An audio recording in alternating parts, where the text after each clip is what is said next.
রয়েছে দেশের সরকারি বেসরকারি বিশ্ববিদ্যালয় সহ জাতীয় অধিভুক্ত সব শিক্ষা প্রতিষ্ঠান এবং শিক্ষার্থীদের হল ছাড়ার নির্দেশ দেওয়া হয়েছে। সার্বিক বিষয়ে জানবো সহকর্মী নাজমুস সাকিব খোঁজখবর রাখছেন, যুক্ত হবেন ঢাকা বিশ্ববিদ্যালয় এলাকা থেকে। নাজমুস সাকিব, এই মুহূর্তে ঢাকা বিশ্ববিদ্যালয় এলাকার পরিস্থিতি কেমন দেখছেন জানাবেন।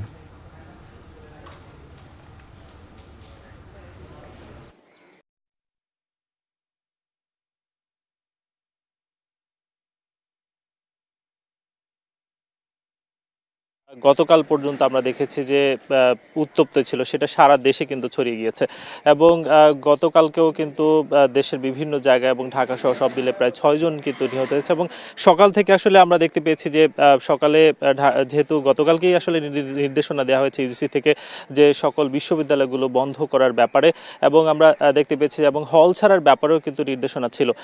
আমরা ঢাকা বিশ্ববিদ্যালয়ের বিভিন্ন হলগুলো ঘুরেছি, সেখানে যেটা দেখা গেছে সকাল থেকে আসলে শিক্ষার্থীরা কিন্তু তারা হল ত্যাগ করছেন এবং আমরা শিক্ষার্থীদের সঙ্গে কথা বলেছিলাম।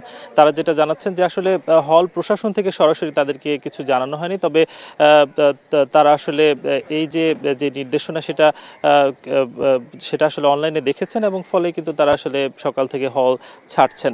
এবং শিক্ষার্থীদের সঙ্গে আরও কথা হয়েছে, তারা যেটা জানাচ্ছেন যে তারা আসলে বাড়ির উদ্দেশ্যে যাবেন অথবা কোথায়, তবে ভিতরে কি পরিমাণ শিক্ষার্থী রয়েছেন সেই ব্যাপারে আমরা তাদের সঙ্গে কথা বলেছিলাম। তারা যেটা জানাচ্ছেন যে এখনো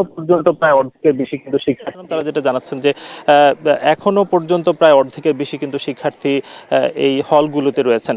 এবং গত কয়েকদিন ধরে আসলে আমরা দেখতে পেয়েছিলাম যে টিএসসি কিংবা ঢাকা বিশ্ববিদ্যালয়ের যে এলাকা, সেই এলাকাগুলোতে সকাল থেকে আসলে কোটা সংস্কার আন্দোলন কিংবা ছাত্রলীগের নেতাকর্মীরা কিন্তু অবস্থান নিয়েছিলেন। তবে আজকে আসলে ঢাকা বিশ্ববিদ্যালয় কিছুই বোঝা যাচ্ছে না আসলে শিক্ষার্থীরা কখন নামবেন। তবে যদিও গতকালকে রাতে কোটা সংস্কার আন্দোলনকারীদের থেকে আসলে বলা হয়েছে যে শিক্ষার্থীরা গতকালকে মারা গিয়েছেন তাদের একটি গায়বানা জানাজা আসলে ঢাকা বিশ্ববিদ্যালয়ে হওয়ার কথা, সেটা কিন্তু দুপুর নাগাদ হওয়ার কথা। এছাড়াও আসলে আজকে শিক্ষকদেরও কিন্তু একটি আন্দোলন রয়েছে, সেই শিক্ষকদের অবস্থান কর্মসূচিটি 11টার পরে হওয়ার কথা। এবং আমরা জানতে পেরেছি যে আজকে কিন্তু ঢাকা একটি সিন্ডিকেট সভাও রয়েছে। সব মিলিয়ে নানা ধরনের আসলে আয়োজন কিংবা নানা ধরনের অবস্থা করছে। এবং শিক্ষার্থীরা যেটা জানাচ্ছেন তারা এক প্রকার আতঙ্কের মধ্যে রয়েছেন, তাদের পরিবার কিংবা অভিভাবকরাও এক প্রকার আতঙ্কের মধ্যে রয়েছেন।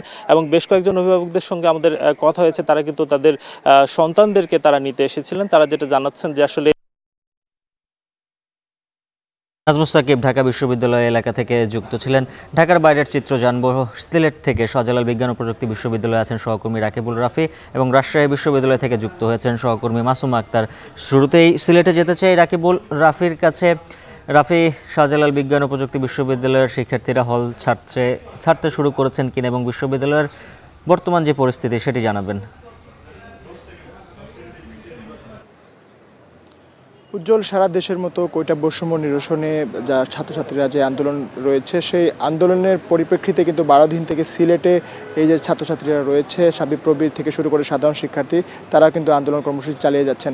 এবং গতকালকে মহাসড়ক অবরোধের পরপরই কিন্তু তারা যে কর্মসূচি আসলে ঘোষণা দিয়েছেন যে সারা দেশে যে বর্বরচিত হামলা রয়েছে, সেই হামলার প্রতিবাদ এবং বিক্ষোভের যে ডাক দিয়েছেন তারা, সেই ডাকের অনুযায়ী কিন্তু আজকে কর্মসূচি সাবিপ্রবিতে রয়েছে। এবং দুপুর 2টার দিকে গায়বানা জানাজা সহ বিক্ষোভ মিছিল তারা এবং কফিন মিছিল তারা আয়োজন করবেন। এবং একই সাথে যদি আমি আজকের পরিস্থিতিটি জানিয়ে দিই যে আসলে শহর একদমই থমথমে অবস্থা বিরাজ করছে শহরে, এবং একই সাথে সাবিপ্রবিতেও কিন্তু থমথমে অবস্থা বিরাজ করছে। আমরা দেখেছি যে সামনে যে হলগুলো রয়েছে, হল থেকে ধীরে ধীরে শিক্ষার্থীরা বের হচ্ছেন, ছাত্রছাত্রীরা বের হচ্ছেন এবং বেশিরভাগ ছাত্রীরাই বের হচ্ছেন এবং ছাত্রীদের সাথে অনেক অভিভাবক রয়েছেন, তারা এসে ছাত্রীদেরকে নিয়ে যাচ্ছেন এবং আমরা ছাত্রীদের সাথে কথা বলেছি, তারা বলছেন যে এই মুহূর্তে আসলে হলে থাকাটা কোনো রকম তারা নিরাপদ মনে করছেন না। একই সাথে সাথে গতকালকে যে উত্তাল অবস্থা ছিল সাবিপ্রবিতে, সেইখানে যারা প্রস্তাবনা দিয়েছিলেন তারা বলছিলেন যে হলের নিরাপত্তা ব্যবস্থা আসলেই জোরদার ছিল না, এবং তারা শিক্ষকদের এবং হলের প্রভোস্টদের কাছে চেয়েছিলেন যে হলের নিরাপত্তা ব্যবস্থা আরও জোরদার করার জন্য, এবং হলে যারা আটক রয়েছেন তাদেরকে বের করার জন্য, এবং হলের যারা সিট পাননি বা বাহিরে রয়েছেন তাদের সিট নিশ্চিত করার জন্য। এবং তখন সেই অবস্থায় আসলে শিক্ষা মন্ত্রণালয় থেকে যে সারা দেশে স্কুল কলেজ এবং বিশ্ববিদ্যালয় যে বন্ধের ঘোষণা দেওয়া হয়েছে, সেখানে কিন্তু আজকে যে পরিস্থিতি আসলে অনেকেই কিন্তু হল ছেড়ে বের হয়ে যাচ্ছেন, এবং সাবিপ্রবিতে প্রশাসনিক যে ব্যবস্থা রয়েছে সেটা কিন্তু আরও জোরদার করা হয়েছে এবং অতিরিক্ত পুলিশও মোতায়েন করা হয়েছে। তো সব মিলিয়ে বলা চলে যে দুপুর 2টার দিকে বর্বরোচিত হামলার যে গায়েবানা জানাজা অনুষ্ঠিত হবে এবং কফিন মিছিল অনুষ্ঠিত হওয়ার কথা রয়েছে। তো এই ছিল আমার কাছে সিলেটের শাহজালাল বিজ্ঞান ও প্রযুক্তি বিশ্ববিদ্যালয় থেকে সর্বশেষ খবরাখবর। উজ্জ্বল। মাসুমার কাছ থেকে জানতে চাই রাজশাহী বিশ্ববিদ্যালয়ের কি পরিস্থিতি? উজ্জ্বল, সিলেটের মতো কিন্তু রাজশাহীরও একই চিত্র বলা যায়। গতকাল রাজশাহী বিশ্ববিদ্যালয় সহ রাজশাহী কলেজ এবং জাতীয় বিশ্ববিদ্যালয় অন্তর্ভুক্ত যে কলেজগুলো রয়েছে তাদের যে শিক্ষার্থীগুলো রয়েছে তার প্রত্যেকে কিন্তু আসলে কালকে মাঠে নেমেছিল, অর্থাৎ রাস্তায় নেমেছিল কিন্তু এই কোটা বৈষম্য বিরোধী যে আন্দোলন সেখানে অংশ নেওয়ার জন্য, এবং সেখান থেকে কিন্তু আসলে তাদের যে চলমান আন্দোলন সেটি কিন্তু তারা অব্যাহত রেখেছেন, তাদের কার্যক্রম চালিয়ে যাবেন বলেও কিন্তু তারা বলেছেন যতক্ষণ পর্যন্ত তাদের দাবি না মানা হচ্ছে। তবে এই ঘটনাকে কেন্দ্র করে কালকে পুরো রাজশাহী শহর জুড়ে কিন্তু বিভিন্ন গুরুত্বপূর্ণ এলাকাগুলোতে খণ্ড খণ্ডভাবে কিন্তু শিক্ষার্থীরা আসলে তাদের আন্দোলন রাস্তায় থেকে কিন্তু অনেক রাত পর্যন্ত আসলে তাদের আন্দোলন চালিয়ে গেছে, এবং বড় ধরনের কোনো অপ্রীতিকর ঘটনা রাজশাহীতে এখন পর্যন্ত না ঘটলেও আসলে যে ধাওয়া পাল্টা দেওয়ার যে বিষয়টি সেটি কিন্তু চলেছে দুপক্ষের মধ্যে, অর্থাৎ ছাত্রলীগ এবং আন্দোলনরত যারা শিক্ষার্থী রয়েছেন তাদের। আজকে গতকাল রাত 11:30টার কিন্তু রাজশাহী বিশ্ববিদ্যালয়ে যে সিন্ডিকেটের সভা হয়েছে সেখানে কিন্তু আসলে সিদ্ধান্ত নেওয়া হয়েছে যে অনির্দিষ্টকালের জন্য রাজশাহী বিশ্ববিদ্যালয়ের যে শিক্ষা কার্যক্রম সেটিও কিন্তু বন্ধ করা হবে, এবং আজকে সকাল বেলা 12টার মধ্যে আসলে শিক্ষার্থীদের হল ছেড়ে যাওয়ার জন্য কিন্তু নির্দেশনা দিয়েছে প্রশাসন থেকে।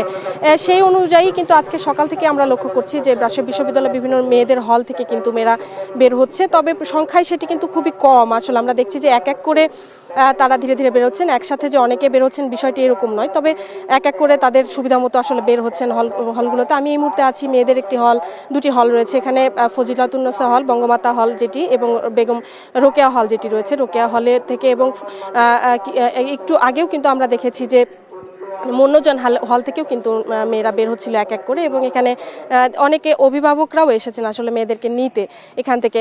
পাশাপাশি আমরা দেখছি যে আসলে ঢিলে ঢালা পরিস্থিতিতেই তারা কিন্তু যাচ্ছেন বাড়িতে, এবং তারা মনে করছেন যে এই মুহূর্তে দেশে চলমান যে পরিস্থিতি তাতে করে আসলে হলে থাকা নিরাপত্তাহীনতায় ভুগছেন বলেই কিন্তু তারা আসলে বেরোচ্ছেন। পাশাপাশি ছেলেদের হলের চিত্র যদি বেশ খানিকটা জানাই, যে সেখানেও কিন্তু আসলে গতকাল রাতেই অনেক শিক্ষার্থী বেরিয়ে গেছেন। বিনোদপুর সহ কাজলার আশেপাশে যে হলগুলো বিভিন্ন যে মেসগুলো ছিল সেই মেসগুলোতে কিন্তু তারা অবস্থান নিয়েছিলেন, এবং অনেকেই কিন্তু আজকে সকাল থেকে আসলে এসেছেন, শুধুমাত্র তাদের জামা কাপড় বা ব্যাগ নিতে আসলে এসেছিলেন, এবং তারা সেটি নিয়ে কিন্তু ত্যাগ করছেন। তবে পাশাপাশি আন্দোলনরত যারা শিক্ষার্থী রয়েছেন এখন পর্যন্ত ক্যাম্পাস চত্বরে কিন্তু তারা মাইকিংয়ের মাধ্যমে শিক্ষার্থীদের আসলে হল ছেড়ে না যাওয়ার জন্য আহ্বান জানাচ্ছেন, এবং কিছুক্ষণ পরেই বঙ্গবন্ধু হলের সামনেই কিন্তু একটি আলোচনা সভার আয়োজন করেছেন বলেই তেমনটা কিন্তু তারা মাইকিংয়ের মাধ্যমে জানাচ্ছেন, এবং আন্দোলনরত শিক্ষার্থীদের বলছেন যেন তারা হল ছেড়ে না যান, এই চলমান আন্দোলন যেন সফল করতে তারা যেন তাদের নিজস্ব অবস্থান থেকে আসলে তারা যেন অটল থাকেন, সেই বিষয়টি কিন্তু তারা আহ্বান জানাচ্ছেন। এই ছিল এখনকার মতো রাজশাহীর বিশ্ববিদ্যালয়ের হলগুলো থেকে শিক্ষার্থীদের হল ছেড়ে যাওয়ার যে সর্বশেষ আমার কাছে। তোমার আক্তার যুক্ত ছিলেন রাজশাহী বিশ্ববিদ্যালয় থেকে।